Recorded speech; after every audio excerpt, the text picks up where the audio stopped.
So basically, the problem with Western media, like I was saying, is that it modernizes witchcraft.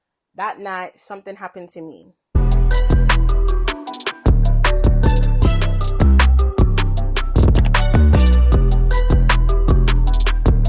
I went to watch The Little Mermaid some days ago, and I have a few thoughts, to be honest. So while I get ready, we're gonna talk about it. The movie was extremely diverse.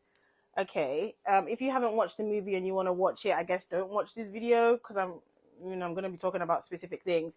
But Halle Bailey, Ariel, is black. Her dad is like white looking in the movie.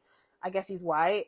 And then I guess her sisters, so the other mermaids in the movie, they're like all kinds of different races. I think I saw one of them was Asian. There was another black girl, but she was like dark skin. So they were like a mix of different things. It was nice to see, I guess, in the movie, there were just like a bunch of different people in there who were like of completely different races. Even Eric in the movie, like, Ariel's love interest. Ariel is obviously black, and then Eric is white, and then Eric's mother is like a black, I think, Jamaican woman, which is interesting. She had a Jamaican accent, I think. And then her husband was like, he looks kind of Asian to me. So the movie was full of diversity, which was nice to see. A bit confusing, but I think it's interesting and nice how they kind of brought confusion into it, because it was like, they don't care about race. They were just casting different types of people from wherever. So I think that was cool. That was interesting about that. I think the movie was also set in like England way back in the day as well. So I know back in the day in England, a bunch of Caribbean people came over. So there was a bunch of sort of Jamaican Caribbean accents I was hearing, and a lot of English accents. So that was cool. The visuals were absolutely amazing. Very nice to see. I was in the cinema with a bunch of kids, you know what I'm saying? But the visuals were really good. It was really sad when Ariel had to leave her like little sea friends, like the crab, flounder, and the bird, when she was gonna go away with Eric. That was a bit sad for me to see, but I think all in all, the movie was a good movie. The visuals were very nice. It was just an all-around very nice movie to see. So I understand why a lot of young girls go see it, why they're really interested in it. Now that I've gotten that out of the way, let's talk about the whole spiritual element to things, because that is just how my brain works. As a Christian, I'm always going to see the spiritual. There were some things in the movie, kind of like Black Panther as well, but at the time I wasn't really thinking. There were some things in the movie that were definitely witchcraft. Doesn't matter if you don't believe in it, because it exists. There were definitely a lot of witchcraft related things in the movie. The first thing I noted down is that Ariel made a blood covenant with Ursula. I think Ursula in the movie, I think she's also referred to as like the sea witch. So a blood covenant was made with Ursula. So Ariel essentially had to follow through her end of the deal, because Ariel did not fully satisfy what she was supposed to, her end of the deal. When she was pulled down back into the sea, her dad finds out what's going on, and then he tells Ursula to let her go, but then Ursula's like, no, we made a deal. She swore in blood, so basically she's mine now, sort of thing. Ariel's dad gave himself up for Ariel to be set free. So he gave up himself, his power, and everything. He had like this staff that carried a lot of power, or like a fork thing. I'll put it on the screen. He basically gave up himself for his daughter, because how these blood covenants work, right? Anyone who's been like involved in like anything to do with the occult, or you've heard stories about things like that. When I say the occult, I'm basically talking about like witchcraft and all this stuff. How it works is, when you make an agreement or you make like a covenant in blood, whatever, if you want to remove yourself from that, you have to bring in someone else or something else as like a replacement for you. And it's funny because I was watching a video just right before I started filming this pastor, her name is Stephanie Ike Okafor. She's this American preacher or whatever. She was talking, she's making like a whole series on African spirituality. uh it's funny because I started talking about that a few years ago. That was something I started noticing. She was talking about how she had this thing, blah blah blah, going on with her roommate. Her roommate's mom was into all those funny things, and when her roommate went to go speak to her grandmother, the grandmother kind of confirmed that, when she was younger, they kind of, I guess, initiated her into certain spiritual things, and her grandmother agreed that she would give up her life so they could let her daughter go, because those sort of spiritual things were trying to um grab onto her the older she grew. So her grandmother was like, I'm going to just give up myself so you can be free. And then shortly after, I think the grandmother died, I think of a sickness or whatever. So the same concept applies here. When you're dealing with these kind of spirits, it's like you need to give something else as a replacement. So that's what Ariel's dad did. He gave up himself so Ursula could let Ariel go. So that's one thing there that I noticed. I was like, oh, blood covenants, oh, witchcraft. Also, I should mention, when Ariel's dad gave up himself, that also, I guess, killed him. And then you kind of just see him, I guess, die. When you see Ursula as well in the movie, like I said, I guess she's known as the Witch of the Sea.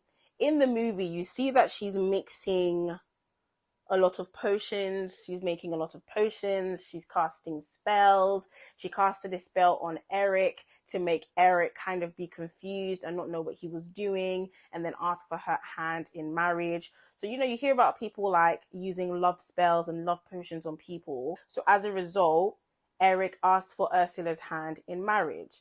That's why in the movie, when people were questioning Eric's decision to marry this woman, he was confused, like, I don't know, but this is just what I'm doing. And then Ariel revealed to him later, she literally said she bewitched you. Ursula used a love potion on Eric, hence why he ended up asking Ursula's hand in marriage, even though he liked Ariel. That's witchcraft right there in broad daylight. Obviously, I have like an African background. My parents are Nigerian. So when I was younger, my mom did send me and my siblings to go live in Nigeria for a while. You often heard people, and we used to laugh at it because we used to just think it's funny. We were a little bit ignorant, to be honest, to like the whole spiritual world and stuff like that. But basically, if you know anything about like Africa, I know it's a big continent, but especially West Africa, West Africa, Central Africa, all these parts, there is a lot of spiritual activity that goes on. I think the problem is, in the Western world, we feel like these things are not real or they're funny. I think in the Western world, we're kind of being a bit more opened up to the spiritual realm. That's why you hear people like going to psychics now, using tarot card readers, people are buying crystals. But anyway, that's a completely other video. But anyway, when I used to live in Nigeria, they used to talk about this thing, these like demonic spirits that kind of live in the sea, I guess.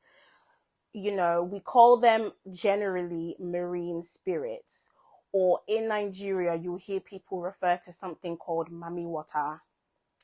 I think when I asked my friend who's Nigerian the other day, she said that's a mermaid. So I think people just probably use that as like the term for any sea creature, any underground sort of thing. I don't know if you guys know anything more about that. Let me know in the comments. Obviously, my knowledge of that is a little bit limited. The Bible does refer to things like a Leviathan, which I think people said is like a demonic sea creature or something. The Bible refers to things like the kings of the sea, that sort of thing. Sea creatures, demonic sea creatures, the king of the sea, the king of the ocean, whatever. So the Bible alludes to some of this stuff, right? And there was a Bible verse that I was reading And Isaiah 27:1 came up, and it says, in that day the Lord, so this is a prophecy, I guess, because the book of Isaiah is like prophecies. Verse 1 says, in that day the Lord will make his terrible swift sword and punish Leviathan, the swiftly moving serpent, the coiling, writhing serpent. He will kill the dragon of the sea. Now there's a little like quotation thing on Leviathan, and when I click on it, it says the identification of Leviathan is disputed, ranging from an earthly creature to a mythical sea creature in ancient literature, which I thought is interesting. And when I go to Psalm 74, verses 13 to 14, it says, you split the sea by your strength and smashed the heads of the sea monsters. You crushed the heads of Leviathan and let the desert animals eat him. So the Bible does make reference to these sea demons, whatever you want to call them. It's all demonic. Another point that I wanted to make is that I know people always like say things like, should Christians watch things like Little Mermaid and all this stuff? Because growing up, I wasn't even allowed to, okay, I wouldn't say I wasn't allowed to watch Harry Potter, because I remember going to the cinema once and watching it, but my dad was not a fan.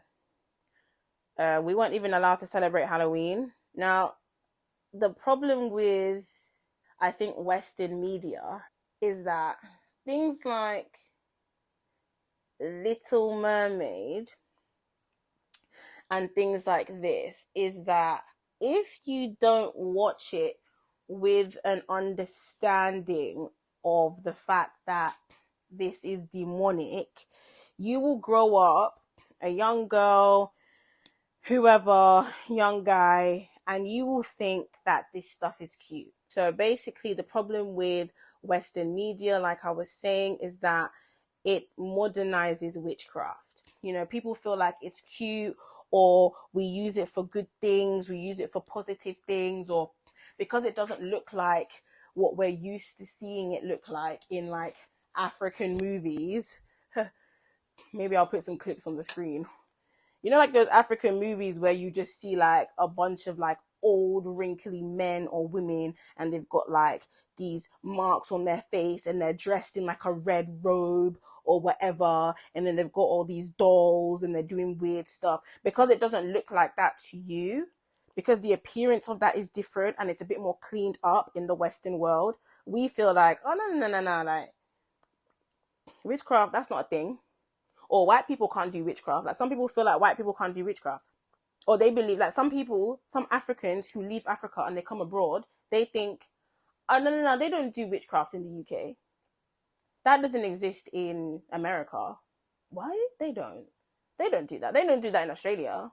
They don't do it in New Zealand. It's everywhere. It might not look the same.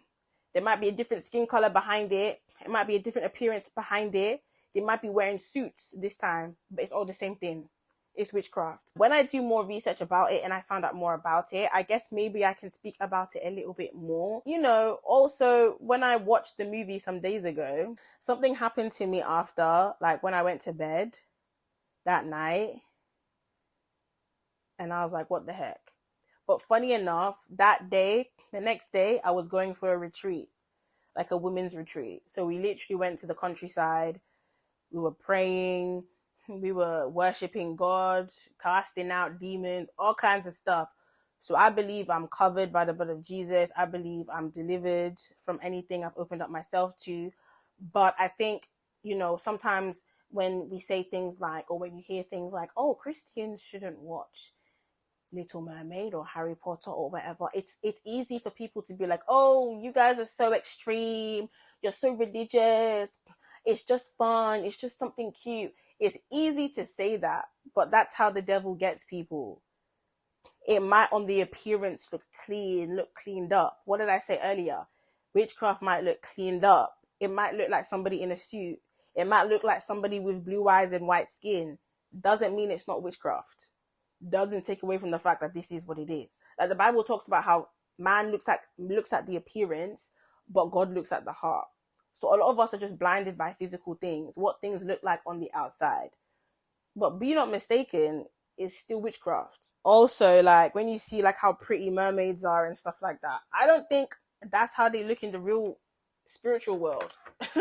I don't feel like mermaids are that cute in the spiritual world, that beautiful in the spiritual world. Sometimes they might look like that initially to seduce you, but then you really see their face a bit more into it. Do you know what I mean? So maybe I'll talk about my experience a little bit more when I feel it's necessary. That's kind of my take on my little review of The Little Mermaid. I thought I would give the physical sort of aspect of like race, you know, the visuals, very nice. But I also gave you guys the spiritual aspects too, which I think is also important to discuss, if not the most important. Have any of you guys watched Little Mermaid? Let me know. That's the end of the video. Let me know what you guys think in the comments down below. Subscribe to my channel if you like me, and I will see you when I next upload. Bye.